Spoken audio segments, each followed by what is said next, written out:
ঝিনাইদহ ৪ আসনের এমপি আনোয়ারুল আজিম আনার কলকাতায় খুন হয়েছেন। সরকারের তরফ থেকে এই ঘোষণা আসার ১ মাস পূর্ণ হতে চলেছে। মরদেহের খোঁজ না মিললেও ঘটনাস্থল থেকে মিলেছে কিছু মাংস, সন্দেহভাজন সিয়ামের তথ্যে মিলেছে হাড়। কিন্তু এসবের ফরেনসিক কিংবা ডিএনএ টেস্টের ফল এখনো আসেনি। খুনের নেপথ্যে শুরুতে সোনাচোরা চালান বলা হলেও এখন জড়ানো হচ্ছে রাজনৈতিক স্বার্থ।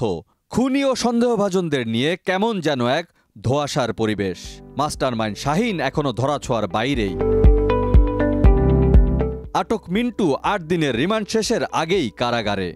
এমপি আনার হত্যার তদন্তকারী সংস্থাগুলো এক এক সময় এক এক ধরনের তথ্য পাওয়ার কথা জানাচ্ছে।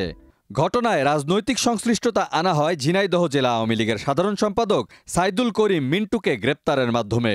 আবার এই মিন্টুর রিমান্ড শেষ না হতেই আদালতে সোপর্দ করে কারাগারে পাঠানো হয়েছে।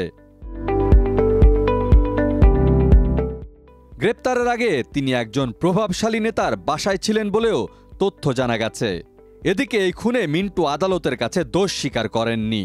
এই নেতাকে ফাঁসানো হচ্ছে দাবি করে ঝিনাইদহে মানববন্ধন পর্যন্ত হয়েছে। এদিকে নাম প্রকাশ না করার শর্তে দেশ রূপান্তরকে এক পুলিশ কর্মকর্তা বলেন, মিন্টু যদি স্বীকারোক্তিমূলক জবানবন্দি দিতেন তাহলে বিতর্ক থাকত না। আসলে মিন্টুকে ধরা নিয়েই তারা ঝামেলায় ছিলেন। গ্রেপ্তারকৃতদের কাছ থেকে রাঘব বোয়ালদের নাম জানা গেলেও তাদের জিজ্ঞাসাবাদের আওতায় আনা হয়নি এখনো। এদিকে গ্রেপ্তারদের কাছ থেকে রাঘব বোয়ালদের নাম জানা গেলেও তাদের জিজ্ঞাসাবাদের আওতায় আনা যাচ্ছে না। তাদের বিষয়ে এক অজানা বাধা আসছে।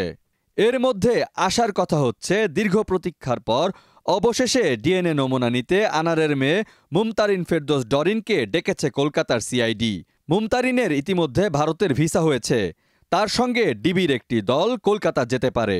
ডেস্ক রিপোর্ট, দেশ রূপান্তর।